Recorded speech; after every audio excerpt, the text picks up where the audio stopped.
Hey everyone, and welcome back to The Perspective, a show where we tackle paranormal and supernatural claims, belief in aliens, conspiracy theories, and pretty much any claim you'd like to bring us. My name is Ethan, and your host for the evening are student Dr. Ben and secular Rarity. How you doing? No, we're hanging in there. This isn't my usual setup, and people in the audience might notice that my audio and my visuals aren't as good this week, but it's because I'm out of town. But it's all right. It'll be great. Yeah, I'm so excited. We finally have somebody that has some good medical knowledge, and I have this crazy rash on my back. It's like right about. I'll show you afterwards, Ben. We'll do it afterwards. We're doing after party in the Discord. Okay, yeah, cool. Also, so everybody out there, if you want to find out what rash I've got on my back. Also, if you are like anti-vax or have any medical claims you'd like to make, now is the time to call the show. This is the one time where we will make an exception and take an anti-vax caller because we do have a medical professional on staff. That's right. So SDB, before we jump into calls, tell everyone a little bit about yourself since this is your first time on YFNA. Yeah. So I'm student Dr. Ben, and I have a YouTube channel where I have a live show called Medical Myths, where we talk about fun, weird medical things that are going on in society. I also talk about biological sex. I talk about abortion. I talk about all kinds of medical issues that pertain to social topics of conversation. I also have trivia nights on Twitch and that kind of stuff. And so if you like science, and especially if you want to build up your own arguments for a conversation with anti-vaxxers or with pro-lifers or any of the above people, definitely go watch some of my content for some of the scientific content related to that. Hell yeah. I had the luxury of meeting SDB at Faithless Forum. It was a genuine pleasure. Elliot, I wish you were there, though. Maybe next time. I know there's a couple of cool things that'll be coming up in the near future that I'm definitely looking forward to. Yeah, it would have been so much fun to hang out with y'all and so many of the other cool people, but that's okay because we pestered you enough and you let Ben and I on the show. So, I mean, so far so good. You know, we're here and we're going to answer some people's questions, I think. So I'm excited. It'll be fun. And we are going to start calls in a moment, but if I recall, wasn't it you, Elliot, you wanted to host with SDB specifically? Yeah, of course. Yeah, absolutely. Ben shot me a message and said, he was like, dude, I'm so excited. I'm going to get to hop on The Perspective. And I was just like, oh my gosh, man, I have to see if I can host with you. And then, yeah, you were kind enough to let me back. I'm sure you kind of shook your head for a minute and like cursed the heavens and were like, why does this guy keep asking? No, dude, I'm glad you did. That's why you're here, because I'm glad you asked. Well, SR was on my show a while back for Medical Myths talking about alien cults. Yep. And we just knew that we had like this stream chemistry. So I was like, heck yeah, I'm going to go on with my bro. It's really the fact that we're just two super sexy guys. I'm sorry if anybody out there doesn't want to hear how good looking Ben and I are, but it's just the case. We're two great looking dudes, and you all are welcome that we are here together. So. You know, that's one of the difficulties with The Perspective is finding the right hosts, because you could have two amazing hosts, but then you put them together and the chemistry is just not there. So it's difficult trying to fit the different personalities together. You don't want to have like two crazy friendly people on at the same time. You want to have a balance between friendly and someone a little bit more serious. I'm gonna be the friendly one. You be the bad cop tonight. Is that cool, Ben? I'll be good cop. You be bad cop. You're bad cop. We just settled on it. Okay. We just figured it out. All right. Yeah. I guess we have to now. I'm down. No, Ben, just be yourself. I'm sure it'll be great. All right, we have like 2 more minutes of vamping to go, and then we'll get to our first caller. Oh, I can vamp. I did. Good. This isn't important at all. But I made some chili the other day, and it was pretty good. I was really happy with it. Tried something just slightly different, and it was really good. Celery salt, you guys. If you don't use celery salt in your cooking right now, I'm really going to suggest that you start just kind of throwing a little dash in with almost everything. It really is It's really, really, really good spice, I guess, just in case anybody wanted to know that. So, Ooh, we got a super chat. Thank oh, you so thank much, you, Jonathan Jonathan. Kohler. 666. If pestering Ethan and being sexy is what it takes to get on, my schedule opens back up in March. Okay. We love you, Jonathan. Oh man. Well. Anyways, celery salt also goes on hot dogs, Chicago style hot dogs. Oh yeah. I mean, it's Yes. really good. Again, I really, a buddy of mine, he told me about it a while ago, and I thought, this is, I just don't know if this is something I want to do with my life. It seems like a really big change for me to just start adding celery salt as a staple of my spice cabinet. So just seemed like a lot of change all at once, All right. Ready to get to your first caller? Yeah, let's do it. Let's do it. All right. Give me just 1 second. I think. Okay, so first caller is agnostic, calling about a paranormal video they recorded. I think it's Dion. Dion, you're on with Secular Rarity and student Dr. Ben. Hey, how's it going? Good evening, guys. Hey, is it Deanne or ya? Diane? Just so that we know. It's actually Deanne, but I go by D. We can call you D. So All right, D.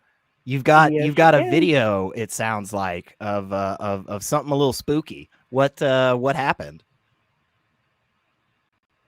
Well, we've been having paranormal experiences for many years, but this one was something out of the ordinary that to this day still perplexes me because I think it was a little more than paranormal.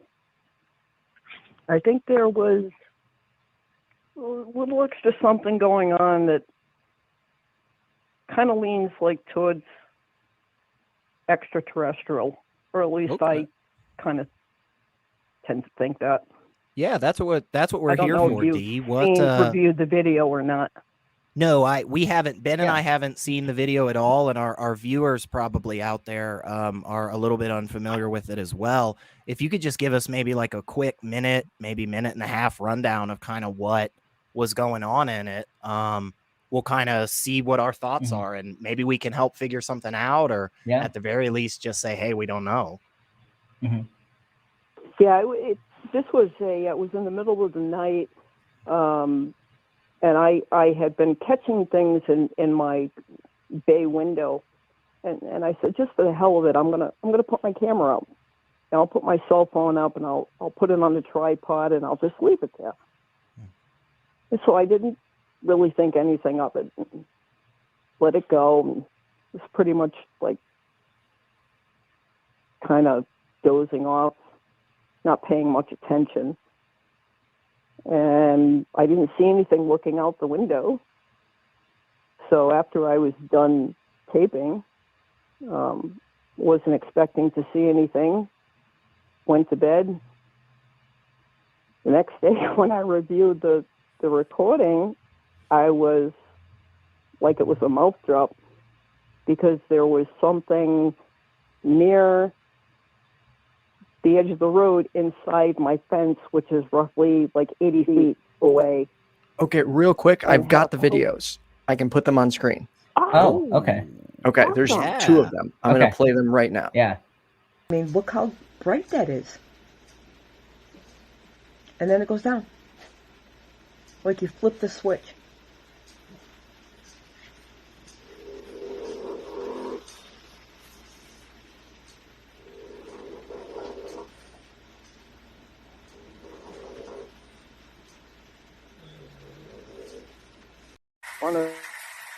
Nobody's here today.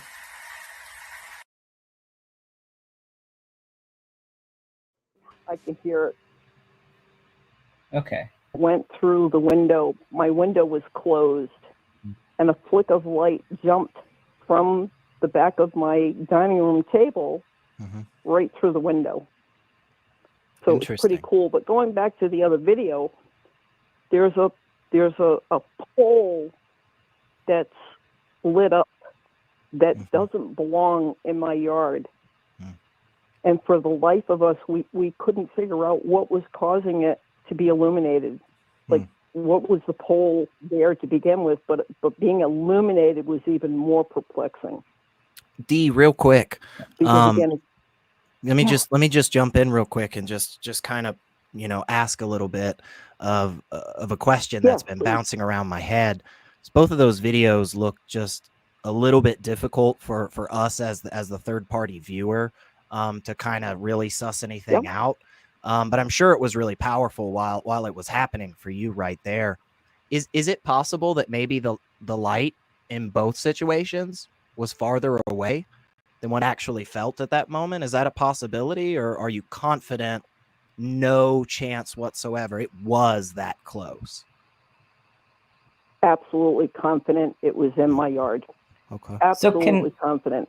Within the video, a truck goes by, which gives it perspective. So I want to do a little bit of an exercise here.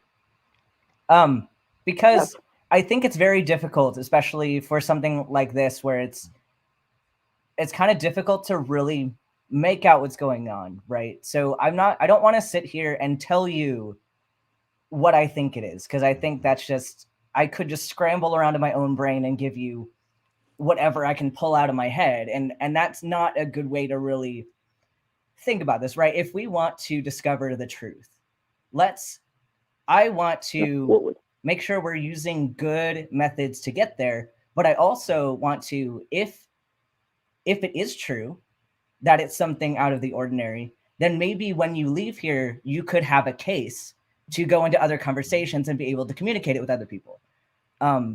So we can do this kind of as like a group thing. All three of us kind of participate. Have you ever watched House, the TV show? No. Okay. So it's a doctor show, and that's kind of why I'm playing into this. But the thought process is very similar to what I do on a daily basis with differential diagnosis. So someone comes in, they have some kind of symptom that they can't really explain. And our job isn't necessarily right off the bat to just think of, oh, it's this thing or it's this thing. Like, we don't just fall into a pattern. We have to think through this analytically and kind of exhaust our options and then figure out how we're going to determine the right answer. And in-house, they have a whiteboard, and I don't have my whiteboard with me, but they go through and they just brainstorm, what could this be? And then they go through and think, what would I need to do to demonstrate this or to rule out this? So I kind of want to go through something like that here in this situation. So we have these videos, right? We have the light, and then we have the flash in front of the camera. So let's just, if you even have some paper near you or anything where you can keep track of this, what are some possible explanations? Even thinking about the most wild out there explanations, whatever you think could be an explanation, let's write it down. If you're playing along, at home, by the way, to all the viewers out there, please grab a piece of paper, grab a pen, write some stuff down if you want. Shout it out in the chat for us. So, but yeah, D, what do you think? Do you have an idea or two that Ben was asking about that it could be? I can think of one. So I was thinking maybe like a stoplight for that first one. Because I've been perplexed for over a year. Okay. I've even tried to send it into MUFON to have them analyze the original footage, because what you're actually looking at is a video of a video. Because the original video was so dark and so far away, it made it very difficult to see. Okay. So do you think that, I think what Ben was asking was for us to try and just throw out one or two potentials, like for instance, here's the first thing that came to mind for me on that first video. Go for it. Now I can see some reasons as to why this, probably isn't it, but could be a stoplight, right? A stoplight does that thing where it's got a light at the top and then it switches like a switch down to the light at the bottom, right? I mean, that happens. Now, again, I can think of reasons as to why from that video alone, I probably wouldn't conclude a stoplight, but Are there any other potentials that you can think of, like Ben was asking? Yeah, and don't even worry about ruling it out yet. Just we're gonna take the first step and just rule things in, bring everything in, and then we can rule things out later. So don't even worry about being wrong or sounding stupid. This is just kind of an exercise to see where we get with it. So we've got a stoplight on the list. What else? What other possibilities could there be? Well, that's the thing. Well, you said potentially aliens, right? Cell phones. We ruled out cell phones. Well, let's put it back on the list. Oh, go ahead. Yeah, before we rule it out, let's put it back on the list. Just so we have some options, because I think too often something else that happens with our own brains is we fall into a pattern and we rule things out too quickly without investigating them. And when I'm saying investigating, like I don't mean just that I'm not saying you didn't think through it. I'm sure you thought through it heavily. But I'm trying to think of ways that if you were to communicate this with somebody else who didn't go through that initial thought process, how could we get to being able to demonstrate what it was or wasn't? Because if we're going to rule something out, I'd like to have steps to say it's not this, because like taking the stoplight, you could demonstrate whether or not it's a stoplight by the stoplight would probably be there the next morning. That would be a rule out, but that's something that's demonstrable as to why it's not that. So just let's rule everything in, and then we could start ruling some stuff out, even if we already thought it was off the table. Well, you don't.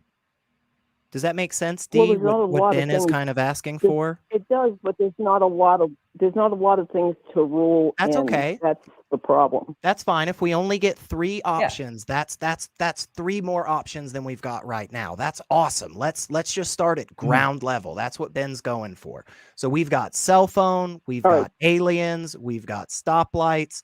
What else are we thinking could be a possibility? Is there anything else? Reflection. Yeah, sure. Okay. Could be. The second one could have been, as upsetting as it may be to think, right?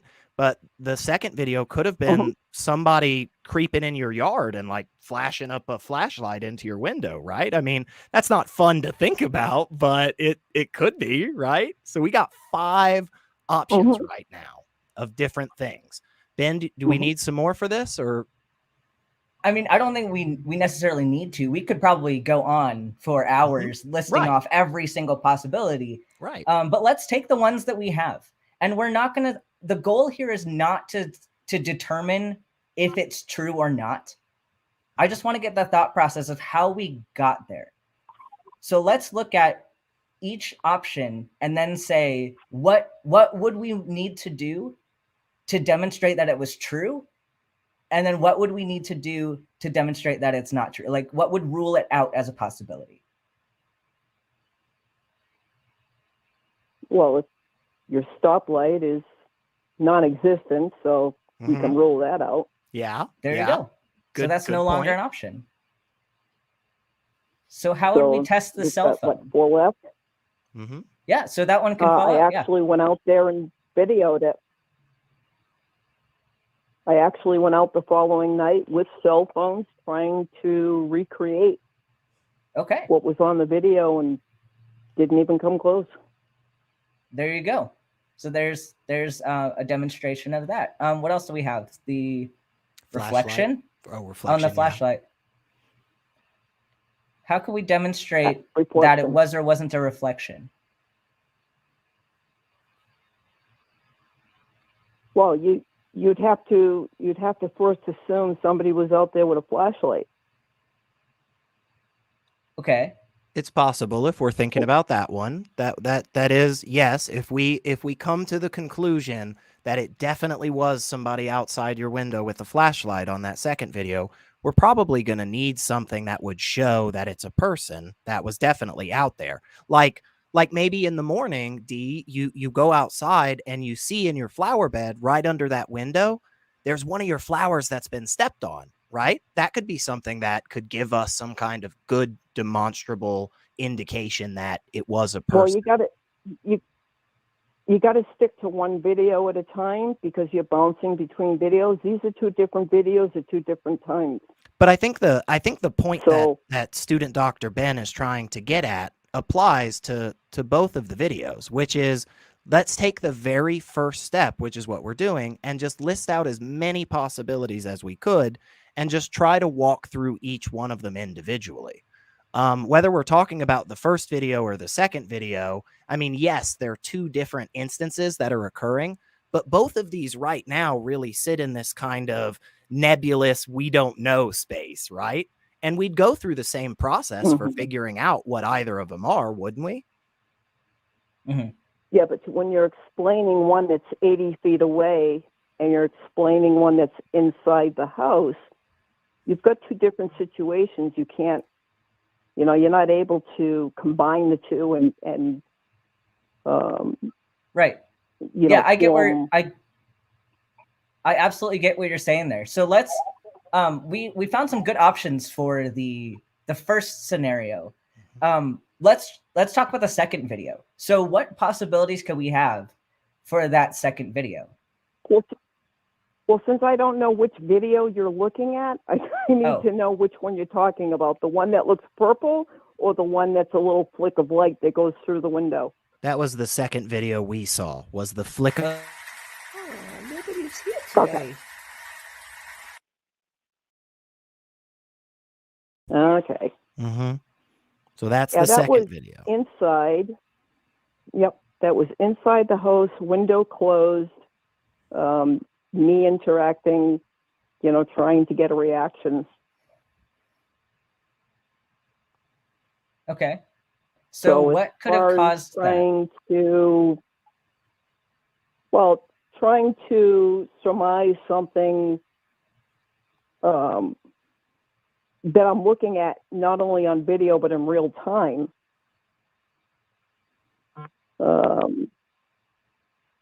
I'm a very analytical thinker, but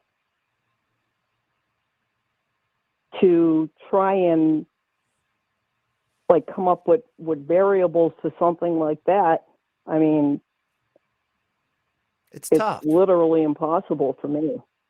It's difficult, and that's kind of why I brought this approach in, because when you really think through, especially if you're starting off saying this is something out of the ordinary, or like this could be related to something else that's bigger than what we would normally think of, it's kind of good to think through it like this. And if you get to a point where you say, wow, I can't really demonstrate this, or I can't really think this through, it's more difficult to attribute it to something out of the ordinary then. Right? Well, that's why I don't put videos up until I've gone through that process. Where I absolutely have no explanation, and then I'll put it out there. Mm-hmm. Like the first video, I tried to get MUFON. I tried to send it to MUFON because I really questioned what was out in that front yard. I couldn't duplicate it. Go ahead. Yeah, can I just kind of shift just a little bit? Because I think already, Dee, it's been a really great call, and we really appreciate you hanging out with us and just kind of letting us, poke at this and see if maybe we can get maybe a different perspective on it. Which, by the way, if you're out there watching right now and you haven't called into this show with a cool story, whether it's aliens or ghosts or God, we love it all. So call us. That being said, Dee, how do you think these experiences, these two in particular that we've been talking about, how do you think they affect you in your daily life? Do you think you act differently? No, because they events happen almost daily.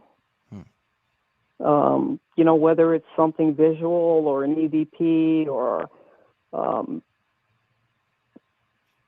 something physical, I'm so used to it. It doesn't faze me anymore. It's more intriguing than anything. Okay. So it's not as if you avoid certain places because you've had paranormal experiences there, or you Oh, you God, know. no. Okay. It's not as if you're afraid to go call somebody or hold a yellow crystal or anything like that. It's not really that. It's just become kind Oh, of a God. background noise for you.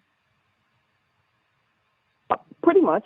After Interesting. 50 years, it gets, you know, kind of like not as what's the word I'm trying to think of? It's an everyday thing, Sure. you know, except for when you come across those particular videos where you're going, what is that? You know, what? How do I figure out what this is? Because this is not normal. This is not something that. And not only did I catch it in my yard, I ended up catching it in my neighbor's yard. You know, a few days later. So there's been it's any kind of other commonplace, but yet things like that aren't.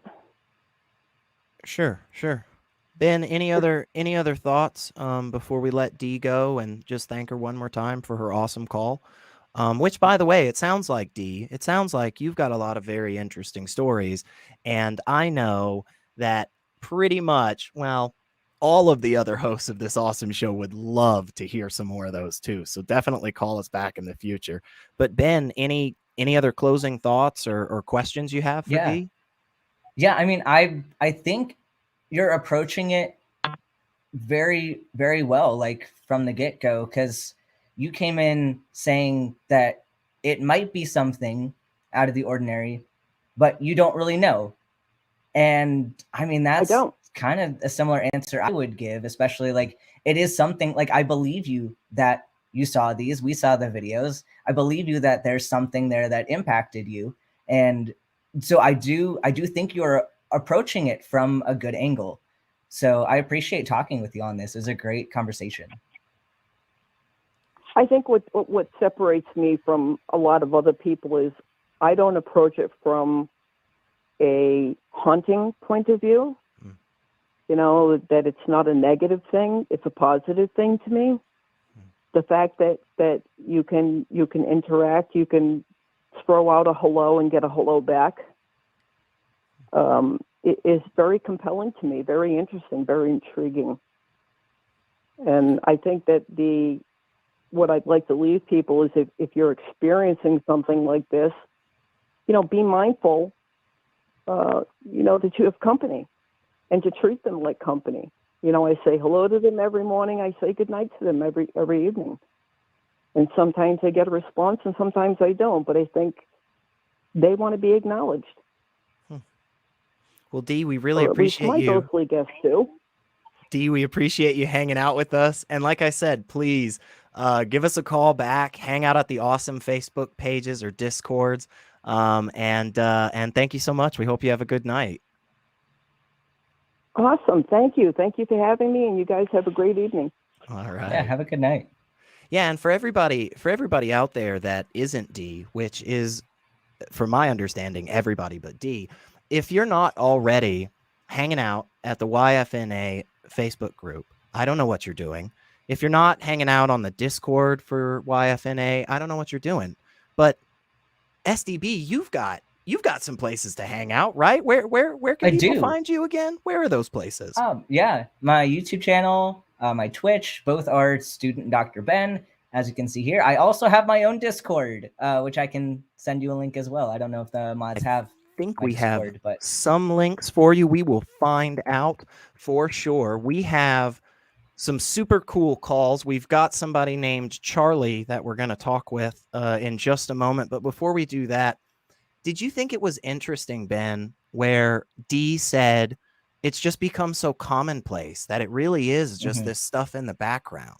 That always interests me, you know, because I really feel like the whole time I've been alive, I've been looking, and I've never seen anything like this. I've never seen anything that makes me come to that conclusion. Have you ever had something that was just like super funky and for a while you were like, okay, maybe it's a ghost?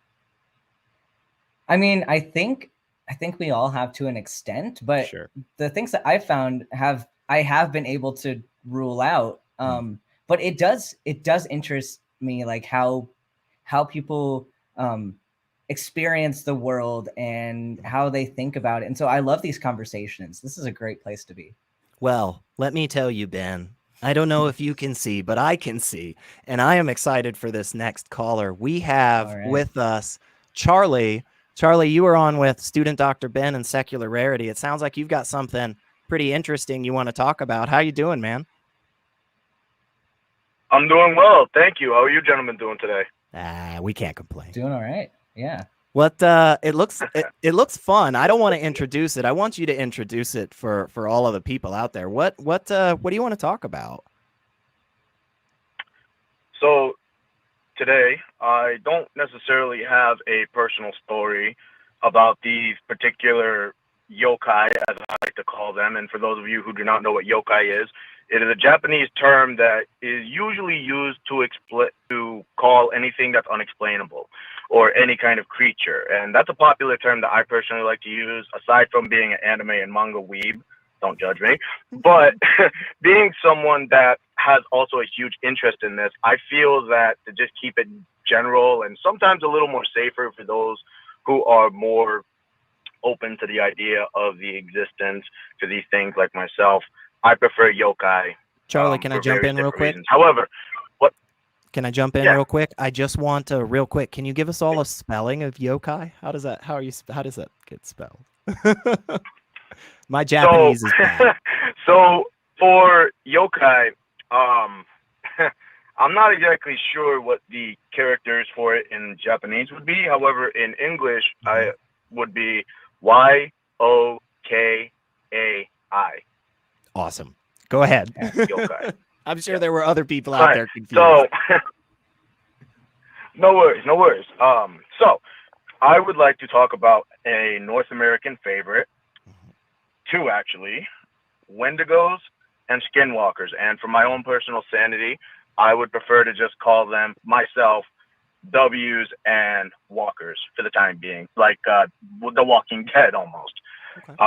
The reason being is that even though there's not much information about Walkers or W's, is because these particular yokai are deeply rooted in ancient northern Native American culture, and talking about them specifically, or even thinking about them, or even speaking of them generally, is thought to have negative consequences, that it almost invites them into you.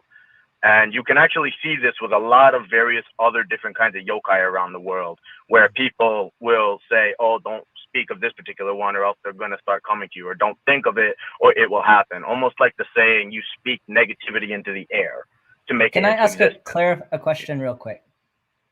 So when you say that they're coming at you, like, do you have specific examples of what consequences you would get from that situation? Like, is it a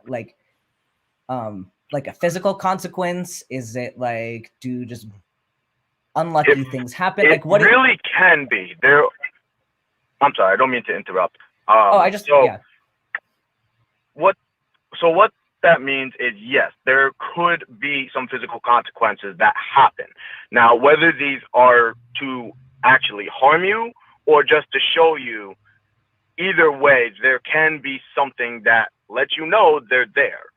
And even though, again, I am glad I have not personally experienced these, because looking these particular yokai up, you can see how terrifying they are, even without the pop culture describing them the way they are. If you look into the deep legend and true legend for whatever can be found about them, well, Charlie, that is actually coming from the culture. Charlie, hang on a second. They are for us. horrifying creatures.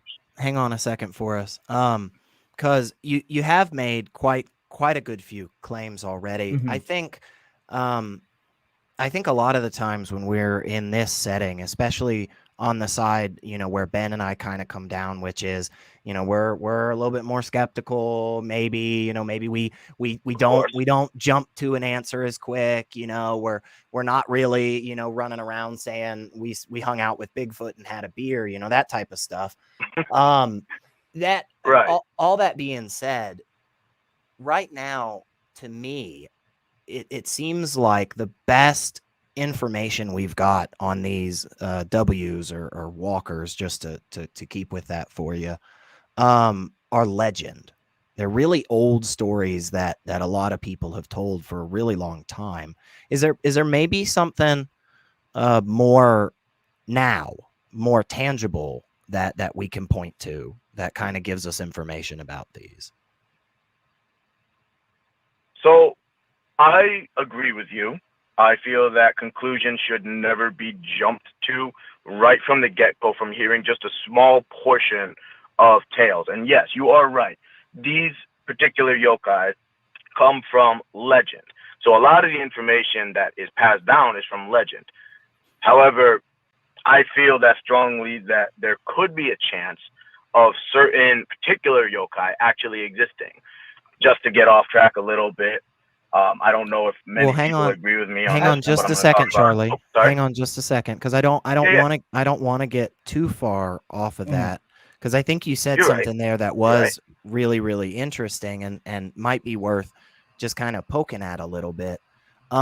Could it be the case that right now, in your toilet, like deep in your toilet, deep in those pipes, my brother, there is a gold brick?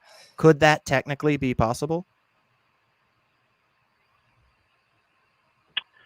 I guess that particular circumstance would fall under, this could very well be wrong, but Schrodinger's cat, where it could be or could not be possible at the same time. Yeah. So if that were the case, I'd be really happy. Yeah, me too, right? Like, I'd love it. We should split it. Right. Please don't take apart your plumbing, Charlie. But I guess what I'm saying is good. The reason I brought that up was just to say, when I first asked the question, and I'll shut up for this because I know Ben has some stuff to say, but when I first asked, I was asking about something like today that was like tangible, something that we could put our hands on or take a look at or something. And one of the first things that you said was, well, I mean, like it could be the case that these legends are true. And I don't dispute that.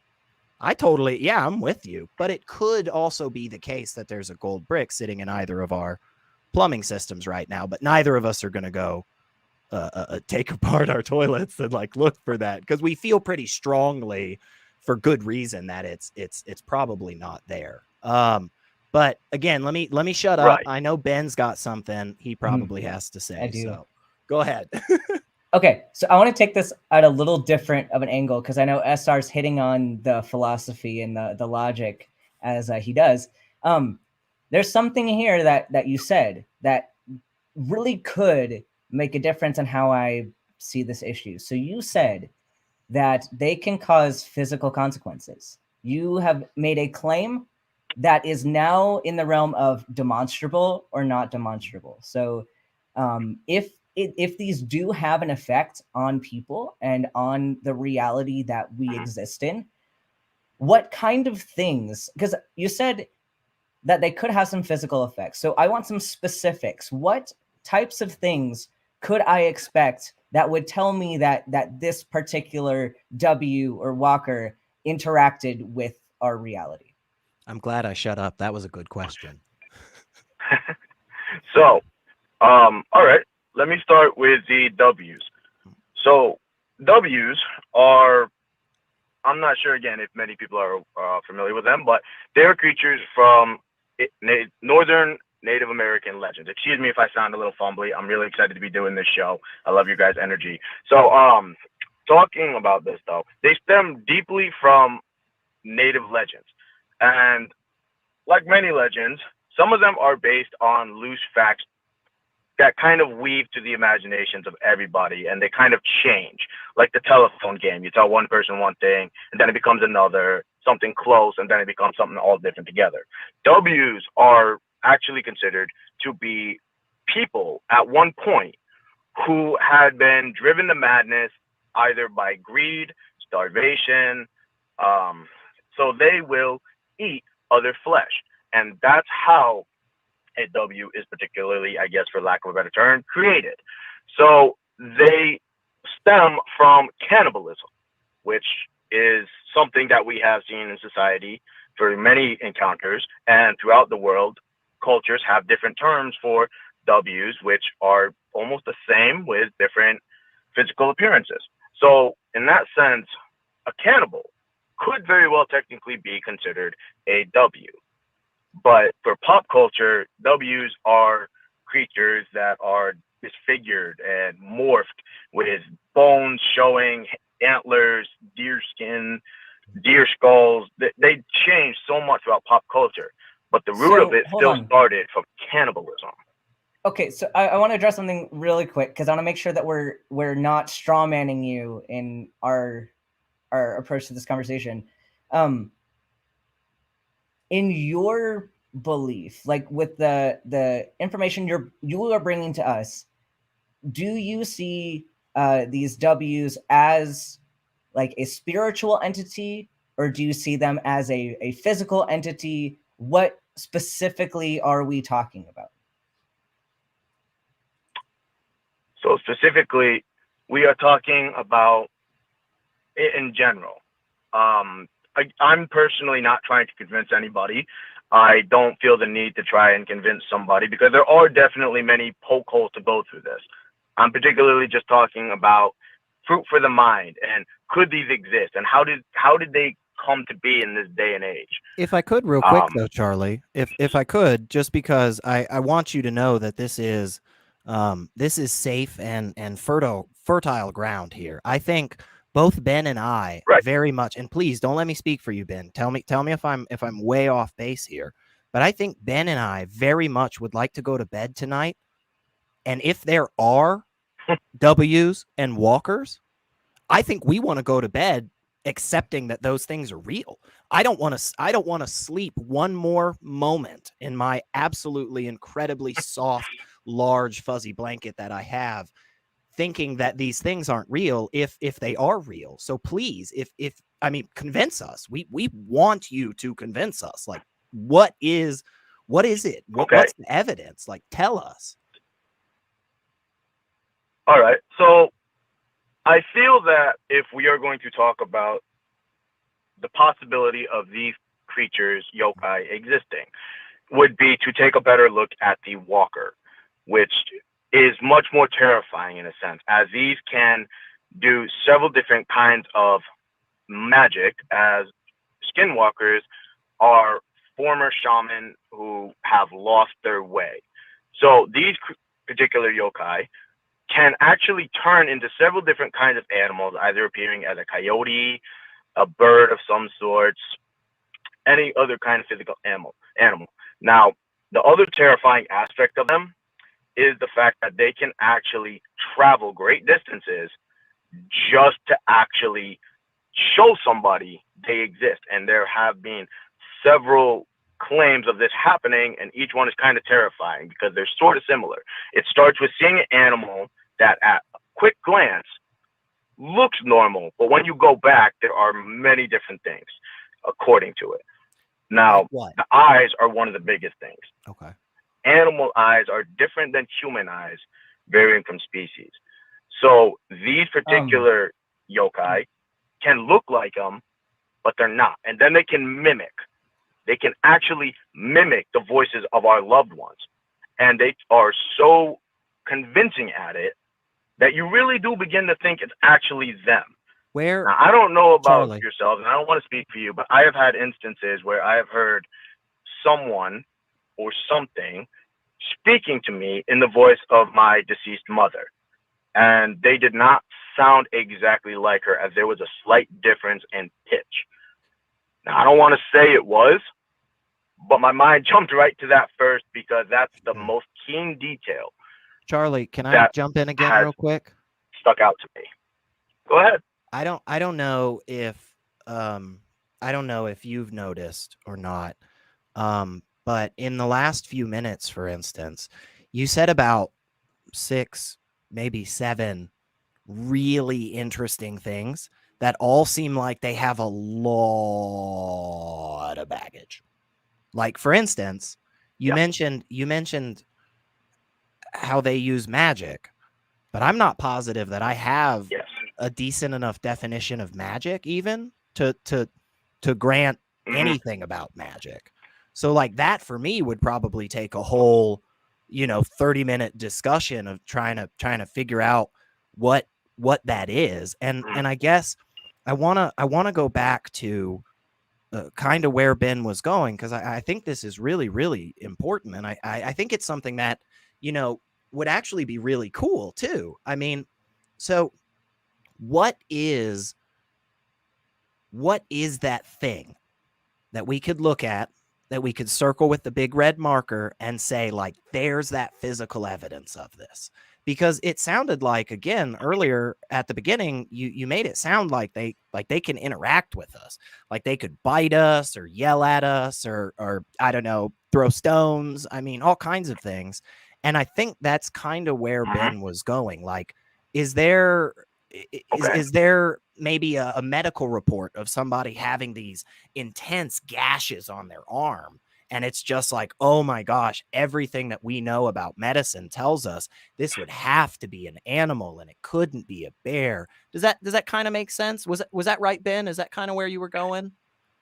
Yeah, I'm just kind of going with something that we can really point to, and you're hitting it right on the head. But then also, I want to point out something here too. It seems like we're starting with a conclusion and then working backwards to the data. What we need to do is we need to start with the data and then work towards the conclusion. So it sounds like we have this picture in the legend of the walker, right?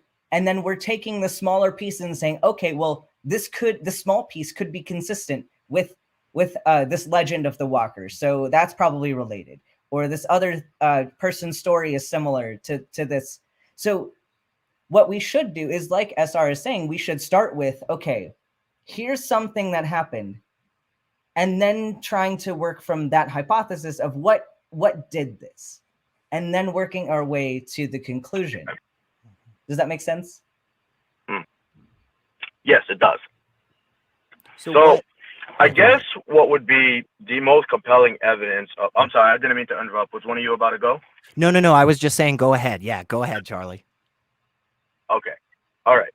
So I guess the most convincing piece of evidence would be one that I hear time and time again about a particular place called Skinwalker Ranch. And this particular place has had a lot of paranormal activity going on and things that people can't fully explain scientifically. And it all started with the first family to actually own that area, which just so happened to be on cursed Navajo land, which is where the first walker has appeared. Now, the only reason I said it the first time was to give people the place of what it's actually called. So this place really kind of started this really big interest in the possibilities of walkers existing. And it's because this particular family has had several different kinds of encounters with all types of paranormal activity. The biggest one stepping out to them was a wolf that wasn't exactly a wolf. Now, this particular wolf has been harassing the family for quite some time when they first got there, but not actually doing anything. It just didn't look right. So I guess the biggest thing would be to look at that first. How can we dissect hold on. Let's pause real quick. It's true? I want to address this real quick, because you're saying it's a wolf that didn't look exactly like a wolf. I want specifics. Like, what if I were to look at two wolves? What would tell me that one is a regular wolf and one is something paranormal? I feel confident I couldn't tell them apart. That's just me. I feel like I couldn't tell two wolves apart. So, yeah, that's a great question. Well, Go ahead, Charlie. So that's kind of one of the most terrifying things about walkers, is that at a quick glance, and for those who are unknowing of what these animals look like as the average wolf will go with, for this example, which is that their eyes are almost like humans, and that the tail is not even a tail, it's a stub. And then the fact that it's a bigger wolf. Okay, hold on. So these are things that we see in the animal kingdom. I don't know if you've looked at like a dog's eyes. Some of them have very similar eye shapes to humans. Granted, you might have variations in pupil size and iris size. But I mean, even my own dog back home has eyes that are kind of comparable to a human. Size can range among different species of wolves. Is there anything really in those that would have to be something other than a wolf? I guess the best way to put it when it comes to that, and again, I've had no personal experiences, all just coming from other stories and people sharing similarities between them, is that when you look into the eyes of these particular walkers who take in the shape of a wolf, it's not so much that, how do I explain this? This has always been tough to explain. This is why I'm glad I chose to be on the show and talk, and this is the one that rolled. I appreciate it. The best way to put it would be that the stare into these particular walkers' eyes is not like you're just looking at an animal. It's really like you're looking at a person mimicking an animal. I know that doesn't fully click, but that's the only way I can really explain it. Can we pause it right there, Charlie? Because I think that might be a great place to pause it and give us a freaking call back, man. Because let me tell you, this is interesting stuff, and there is a lot here that I think we can really get into, and there's a lot of really cool people that would love to do that. But I think that's a good place for us to pause, because I think you said something there that oftentimes encapsulates where I land in a lot of these discussions, and that is, I know it doesn't really make sense, but it kind of does. Maybe, right? Sort of, kind of. If you, yes. And I think when we have those experiences, when we come up to something like our first caller today, where we don't know what the heck it is at the end of the day, well, that's just where we are. I mean, we just don't know. And if one of the criteria for us to determine whether or not something is true, if we really don't have a good understanding of what that criteria is, that seems like it's going to be hard to get to that place of knowledge, doesn't it? Of course, and it does come from my standpoint of never having an experience with one. Sure. Although I'm sure someone who has would be able to better explain it than myself. Oh, I think you did a great job, Charlie. Speaking of the interest of the idea. Yeah, I think you did an awesome job, and it was a super fun time. And before we let you go and try to grab these last couple of calls, I'm gonna let Ben finish up again, because honestly, he's just fucking amazing. So Ben, what do you got for us? I just want to give you a little piece of homework, since I really hope that you are going to call in again. But one last question that I have for you that I'm sure whoever's hosting next time that you call in will be happy to address with you. Since you haven't experienced these yourself, I want you to think about what convinced you about these other people's stories. Because then maybe what convinced you is going to convince other people. Mm-hmm. And just take that and think about it. And then you know where we are, Charlie. Every Tuesday at 7 p.m. This awesome channel. So we really appreciate you. Most definitely. I appreciate you guys. Thank you for having me. I promise I'll be a little more better next time. You did great. Oh, thank you for your call. Thank you again for having me. See ya. Of course. Okay, Ben, I just have to say this. First off, you're amazing.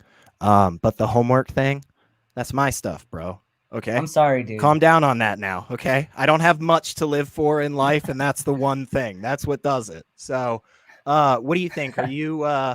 Do you think tomorrow when you wake up, you're gonna believe in W's and walkers? Where do you think?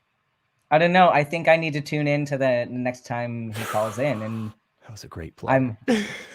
Yeah. I mean, I still need a little more, but that's right. I mean, it's still not ruled out yet. I'm there too.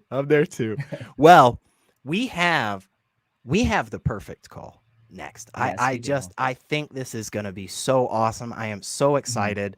And we have the perfect person to answer this. And y'all get just a few moments of me being silent. I know everybody wants that. We have Prophet Moonstruck hanging out with us. You are on with student Dr. Ben and Secular Rarity, and you have something medical you want to talk about. Is that right? Yes, that's right. Hello, everyone. Hey. Hello. Yeah, what you got for us? All right, so I was going on a Twitter ramble, as everyone goes, with certain someone, and we reached a point where they said that a certain antiparasitic medication, I think we know what this is about, it is not effective in dealing with the current pandemic. Is it or not? It's a good All question. right. Real This quick, is a great question. before you say anything, Ben, let me just shout out our wonderful friend Brainbug. Thank you so much. Bring on the Skinwalkers. Ben rules. Ivermectin time. I agree. All right, go. It is ivermectin time. Yeah, and I love that you're bringing this up as a question, because I know there's a lot of conflicting viewpoints going around, and it's difficult to really know what to do with it, especially if you're not familiar with the data. I know there are people who have made studies. There's a certain meta-analysis that went out talking about ivermectin, and I'm gonna say it's not effective for the current pandemic, and there are multiple reasons why people are peddling this as a remedy. But I'm gonna focus here not too much on like the super specifics of the science of ivermectin, because I have a whole video on that. But I want to tackle a few of the like important points if you were to get into a discussion with somebody about ivermectin and why those arguments don't hold water. So kind of the biggest one here is that, yes, in certain studies, you see antiviral properties with ivermectin. The biggest problem with this, these were in vitro studies and not in vivo studies. So are you familiar with the difference between in vitro and in vivo? What's the in vivo one? Yeah, so in vivo is a study that is done in an organism. So in a human or in an animal trial, you're using the medication on, yeah. And then in vitro is in like a petri dish. Yeah. So the concentration needed to produce an antiviral property was 5 micromolar concentration. So let me put that into perspective a little bit. So the highest dose given to a person of ivermectin is 0.28 micromolar concentration, significantly less than that 5 micromolar amount. And that is still about 3 times the amount that is routinely given for a parasitic infection. So you can see that even if ivermectin is going to have antiviral properties, the amount at which you'd have to give is incredibly dangerously high. So that's something really important to look at is, sure, this drug could have a function, but is that function practical with how we are going to use it in a clinical setting? Like, for example, if one does not want to vaccinate at all, shouldn't he be recommended, at least proposed, ivermectin to? Did you just real quick? Even though Ben's the one here that's really well trained, I'm going to shout back what Ben said real quick, and we'll see if we're all on the same page. It sounded like what Ben said, our good medical doctor friend, which by the way, happy birthday, Ben. Jonathan it's made not this my birthday. happen. It's not my birthday. Jonathan did it either way, so we can blame him. But Moonstruck, it sounded like what Ben was saying was essentially the amount of this medication that it would take to be effective is so absurdly high that it wouldn't be helpful. Am I wrong on that? Did I misunderstand? You're not wrong. You're not Okay. wrong. And I want to address what our caller is saying, because you just said that if someone is not willing to be vaccinated, shouldn't they get ivermectin as a second line measure? Is that correct? Is that what you're asking? Yeah. Okay. So what's it called? Yeah, like a prophylaxis. Yeah, exactly. So let me just ask you really quick. From your understanding of ivermectin, what is the goal? What does ivermectin do specifically? Oh, from what I've heard, is that it kind of like engulfs the cells and protects them from not from the virus, but it's more protected from the virus, because when the virus will attack, will attack the shell first that's created by. So it's the proposed mechanism. The proposed mechanism is that it inhibits viral replication, which at those incredibly high doses of 5 micromolar concentration, yes, it would. But something else here, when we're giving a therapy for COVID, so even we're addressing the vaccine. So if we're giving someone the vaccine, what is the goal of the vaccine? To have a passport. No, I'm sorry. The goal of the vaccine is to stop. That was the initial goal, to stop the spread. Right. Okay. But then it changed to. All right. Yeah. So we have a very specific goal here, right, for the vaccine. The goal of the vaccine is to prevent spread, and then we have a couple different camps of ivermectin people who some say prophylaxis, and then some say for in-hospital therapy.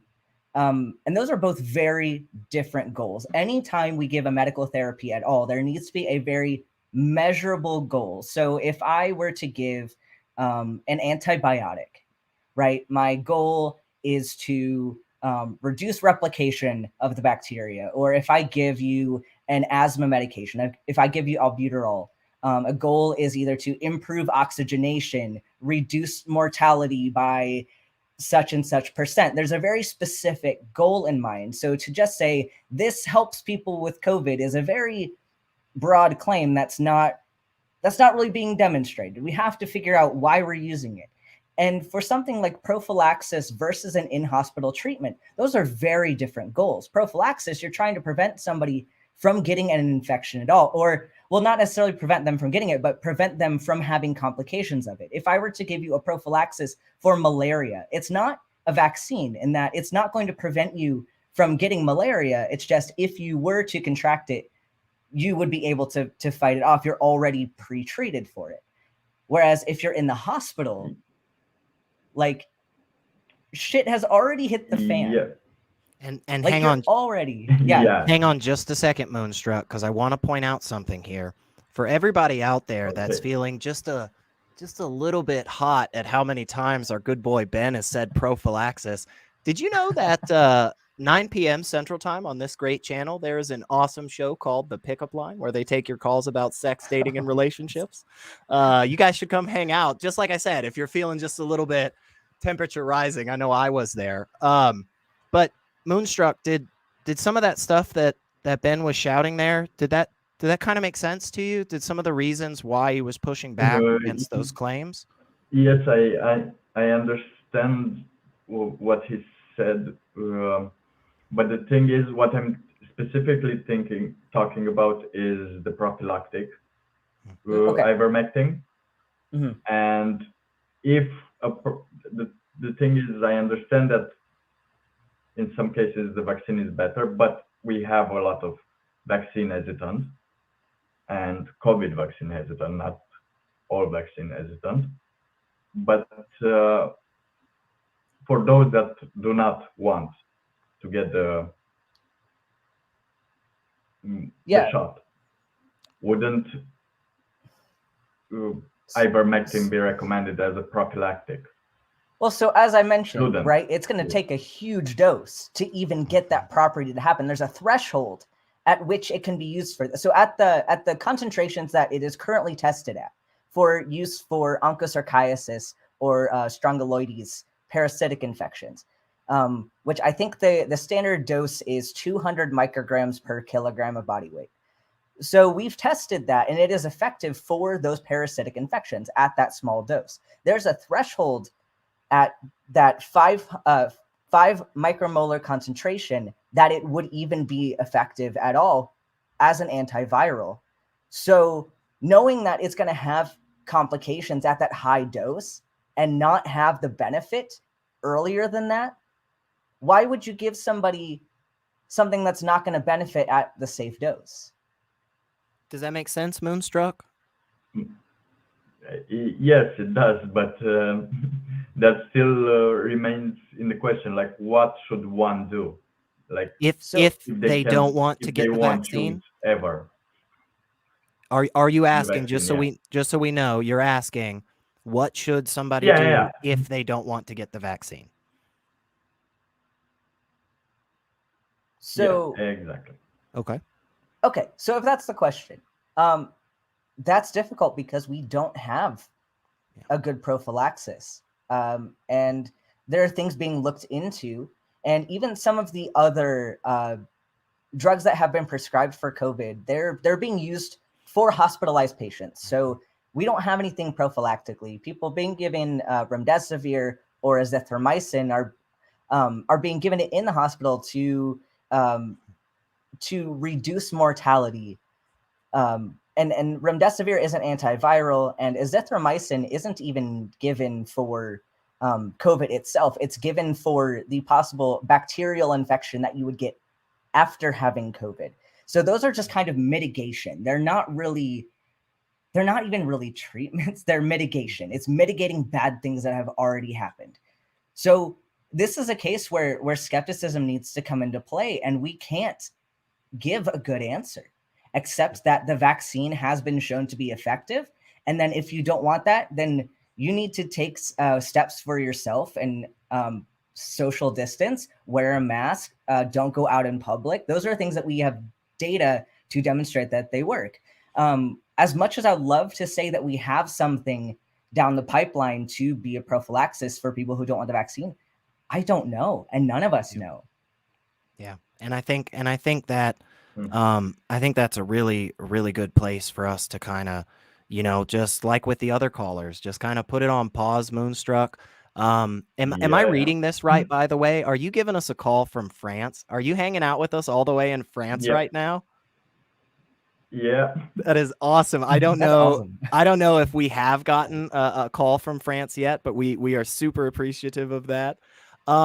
Moonstruck, I would love if, over the next 6 or 7 days, you just kind of just let everything that Ben was throwing out there, because it was a lot of really smart stuff that I'm sitting over here just trying to keep my composure and look like I know what I'm doing.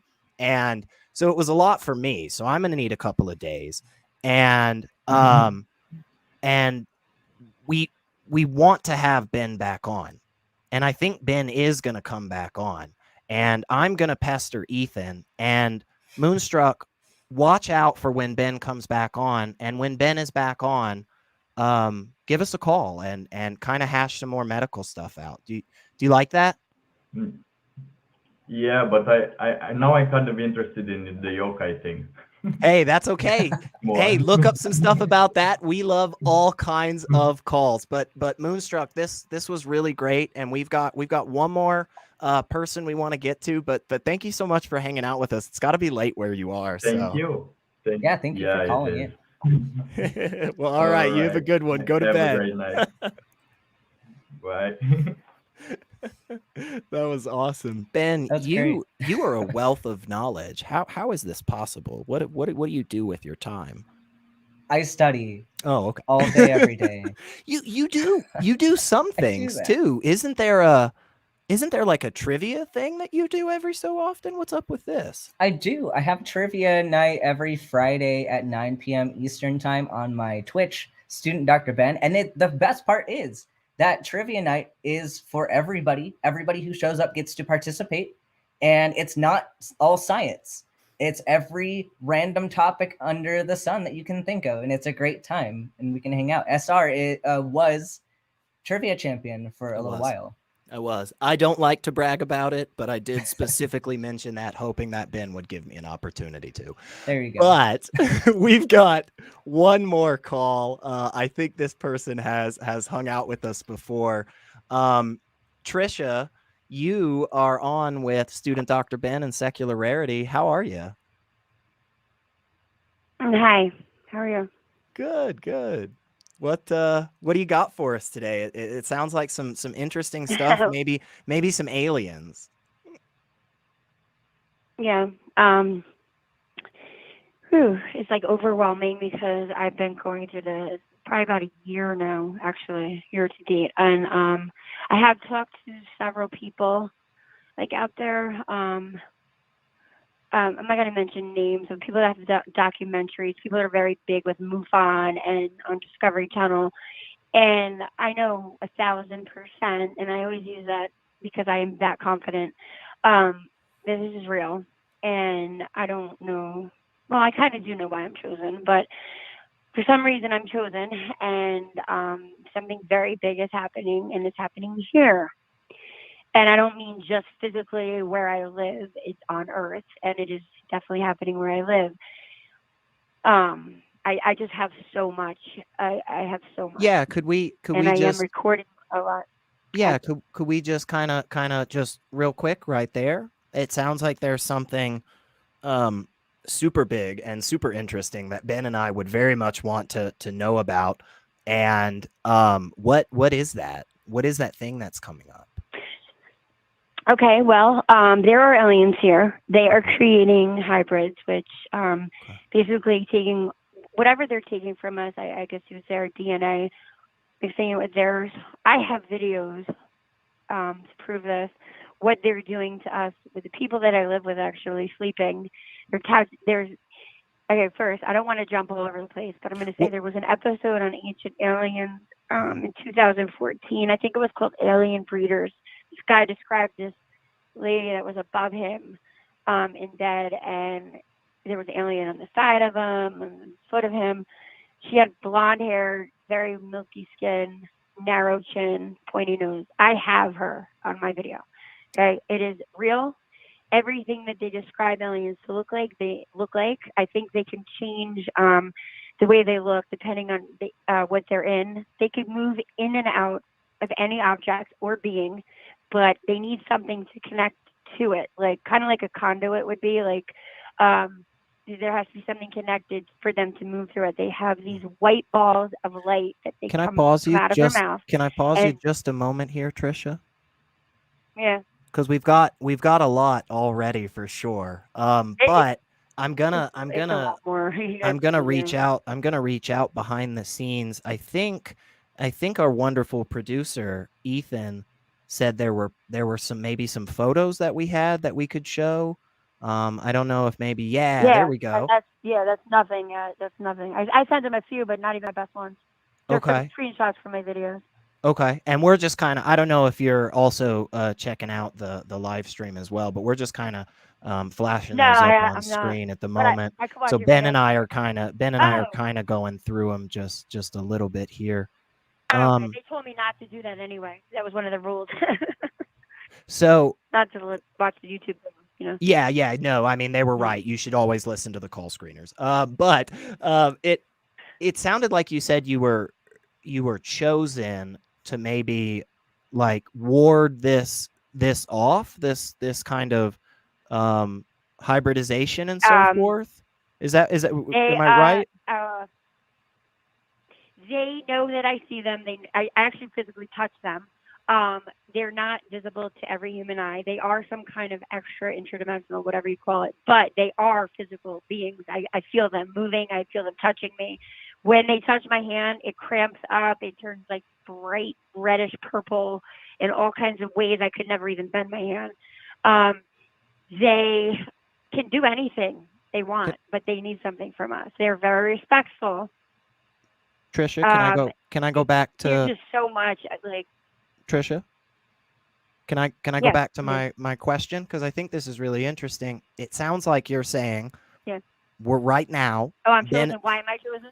Yep. Why are you chosen? Because it sounds like that's a big deal. And I'm Okay. wondering why you. Right. I asked them that, and the first time I asked them, and they don't communicate like us, so it's telepathically, but like my head will start clicking, my neck will go down, and I'll hear what they're telling me. Also, if I'm recording, there's a clicking noise. But they told me my heart. Okay, that was the first thing. That in my opinion, okay, my heart was like, do you want to take my heart? No. They are very, very interested in human emotion. I have a very big heart. I'm a very good person. I've been through a lot, broken, you know. There's just, I have a story. But at the end of the day, my heart is still beating and golden no matter what I've been through. At first, I'm like, why do you want to be more human? They don't feel like us. They don't have feelings like us. They don't have that, but they want to experience it. Our sexuality, our emotions, they are very interested in it. So Okay. that's the biggest thing. Hang on just a second. I think They Ben tell me all might, these codes. I think Ben Yeah, go might ahead. have some things he wants to question about. Well, I want to get to some things here because, like, of course, I believe that you had these experiences and that they mean a lot to you. As you mentioned, these are experiences that don't happen to everybody. So if it's something that's isolated Right. to you and a select few other people, I want to kind of ask you some questions and see what we could learn about it, because knowing that I couldn't have that experience. So what You kind could, of but yes, things? I had to ask me. Yeah. So when you have these experiences, let's pick a specific one. Your first time experiencing this. What were you doing at the time? Yes. My boyfriend at the time, well, he's still my boyfriend, but he said, oh my God, come outside, look at this. There was something in the sky that it was not a drone or a planet. It was moving so weird, and it was just something that was very weird that it frightened me, actually. I ran in the house when I was recording it. When I played back the video, I was like, whoa. I saw so much more to it. They do have vessels that they travel in, and I have many videos of UFOs, many. Okay, so let's you actually see them getting off of them. Yeah, so let's What? address, like, I kind of want to create a story here so that we can understand what you were experiencing at the and I'm picking just this one example just so we don't get bogged down with too many details going back and forth between stories, because I really want to understand the context of how this happened. So you your boyfriend at the time told you there's something in the sky, you go outside, and were you filming it that first time? Yes. Okay, so you were filming it the first time. What kind of camera were you using to film it? And my crappy phone, but like it was a phone. Okay. Yeah. Were you? As you said afterwards, you kind of ran back in the house. Was your heart kind of going really fast? What kind of things was your body doing at that time? Well, it was not necessarily. I was just it startled me because I was like, because when you think about an alien coming down and like it's kind of scary, you know. So I that's what I thought. I'm like, oh my God, I ran in the house, which is very similar to the experience the first time I saw them without using the camera, and I saw them with my own eyes. I have that recorded, and that's a very big recording because you see everything, the way they come through, the way they walk, the way they look. And then as it got close to me, I started saying, no, I'm not ready for this. I'm not ready for this. I ran in the house, but my phone was still recording. My phone recorded 21 minutes, but only 10 minutes and change was on the video. Everything else was blacked out. They followed me into the house, and you actually see it happening as I'm walking in the house. Okay, so you got the video do you have video evidence of them following Yes, you? I do. What they look like? Yes.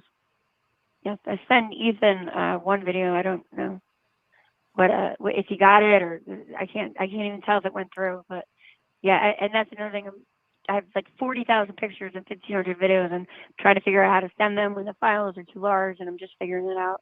Organizing them is an issue. Because it's every day. I accumulate them every. I could tell them come here right now. They will come and do whatever I ask them to do. Trisha. I'm not ready to see you. Not now. Not like this. Oh, sorry. Yeah.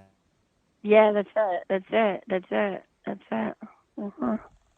Yeah, if you play that slow, you'll see some shit. Let me tell you. You'll see, I open the door slowly, and this thing comes out. It's weird. It makes a weird noise out of this. I don't even know what it is. And Trisha, then, boom.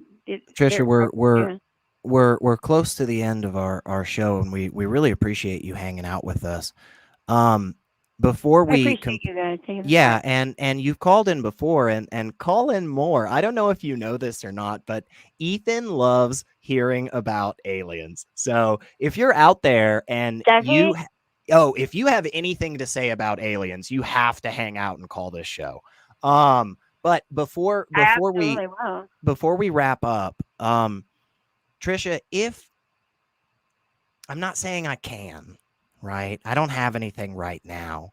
But if it were possible for me to bring you like a booklet or some video footage or, a doctor doing a presentation, just something that could potentially 100% prove all of this wrong for you, would you want to see that? Would you want somebody to show that to you? I absolutely would. And Okay. at the same time, I will prove to you it's 100% right. But absolutely, I'm open for that. Because Yeah. you don't think this is like weird, for a human being to experience the Sure. unknown.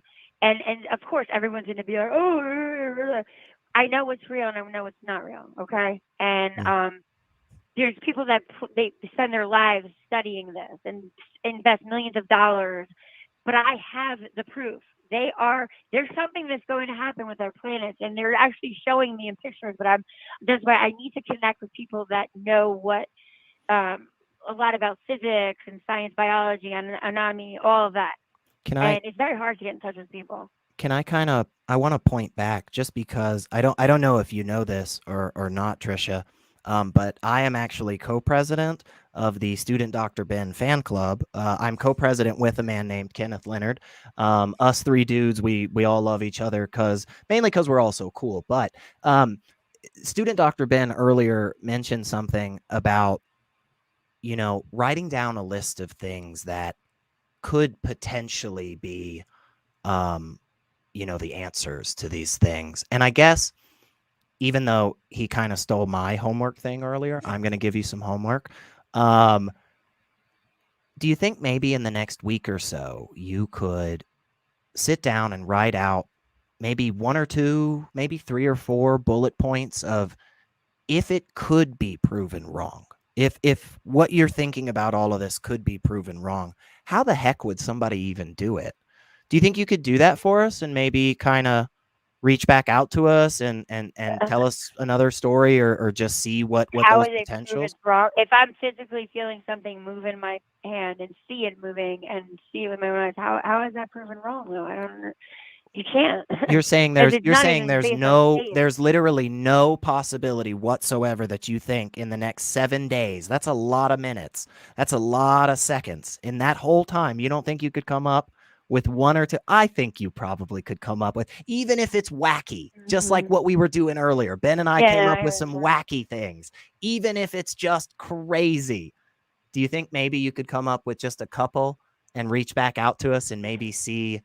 I guess, but then I'd have to bring also the people that have witnessed this with me, that have touched with me. That's what we want.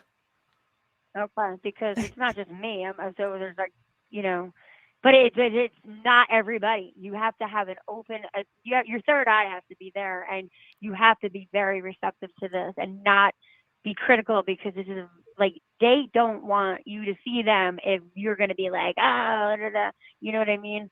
Well, I You're think doing something very big here, and I think a lot I of know what it is. that stuff that you just brought up, especially the fact that you have other people that have also had these experiences and could tell us more about them. Mhm. I think all of that would be Right. great.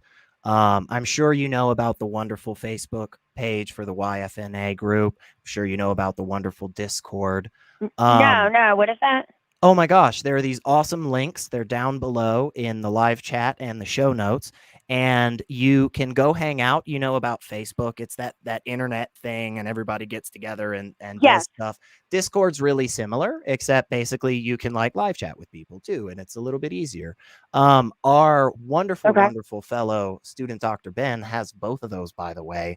And you should go hang out there too. And anybody listening. But Trisha, we really appreciate you hanging out with us again, and do please in the next few days, think about some of the stuff that we got to throw out there, and come back to us and What give is us that guy's call. name that you said, that doctor that wrote whatever? Student Dr. Ben, this This awesome guy right next to me. Yeah, that guy right there.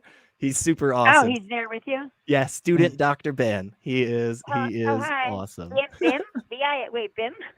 BIBEN. Okay. But Trisha, thank you. Okay. Thank you so much. We really do appreciate you hanging out with us and just kind of letting us, poke around and think some more. I think if you do, just in remember Yeah. my name though, that I said it first, because one day it's coming out soon, and I'm gonna write a book about it. But just Awesome. remember that I said Well, it happened. well, if you get there, if we get that book, we're gonna want to see it. Okay. Oh, I'm on it. Awesome. Well, thanks And so I much. can show Ethan a lot more, so I'll be in touch. Awesome. Well, you have a good night, Trisha. You too. Thank you. All right, Ben, what'd you think? Did you have fun? Yeah. That was a fun show. I like that a lot. I thought so. You got your ivermectin call too. I wasn't I got expecting it. that. Can we have Ben back? I don't know if people in the chat want it or not, but can we get like a 1 in chat if we want Ben back? I want Ben back, so I'm putting a 1. Putting it like the number 1 in chat. Yeah, isn't that what I don't know? That's what all the hip people I think it's do, safe to thought. say Ben. Pending. Ben's coming back. Yeah, pending his schedule, Ben's coming back. Good deal. Go ahead, Kat. I'd love to. Sweet. All right. So, reminder: where can everyone check you out at? Yeah, so on YouTube, Student Dr. Ben, just as it's spelled here.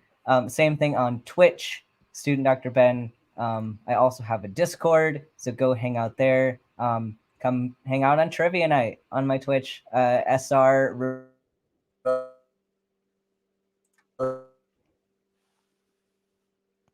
Oh, you just totally broke up. Really wants to challenge all of you. I hope you all can be there. You broke up. Yeah, I'm lagging a little bit. Sorry. Yeah, I think okay. I'm back now. Thank you, Ameet Mathew, for the $5. Yeah. Second Rarity, where can everyone check you out at? Go to Student Dr. Ben's stuff and subscribe to all of Ethan's stuff. If you're not already doing that, don't even think about going to my links. So, so everyone does. Excuse me. Wow. Okay, there. Now I'm good. Just so everyone knows, we do the Discord after show right at the end of this. Jump over to Discord. If you're not a part of the Discord already, link is in the description of the video. I do want to thank our top tier patrons: Cindy Plaza, Left Right Left, Kenneth Leonard, Skye, JumpandShoot, Oz, Secular Rarity, Philip Leitch, Kaitlyn Beyond, Toast, Richard Gilliver, Sunset Sarge, Ameet Mathew, Ray Sylvester, Kyle Brewer. Thank you all so much for your patronage. And then this Thursday, we are on the pickup line. We are talking asexuality and relationships, and none other than Tangel will be on again. For those who don't know, the last time she was on, she showed me what sounding rods were, and I cringed. If you don't know what sounding rods are, I wouldn't Google them and what they do, because it's kind of cringeworthy.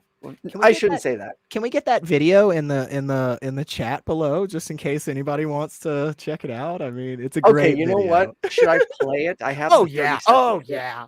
Okay, we'll play it real quick. I don't get it. What is it? I'll give you a demonstration.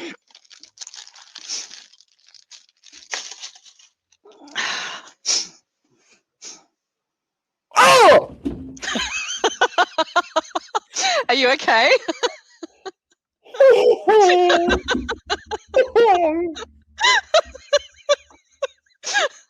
Oh my god. Oh, So you're it's welcome. So those are sounding rods. So it's a cystoscopy for fun. Oh, Okay. still makes me cringe. Thursdays at 9 p.m. on YFNA. Yep. Everyone subscribe. And next week, Jim Barrows and Brainbug will be on. And have a good night.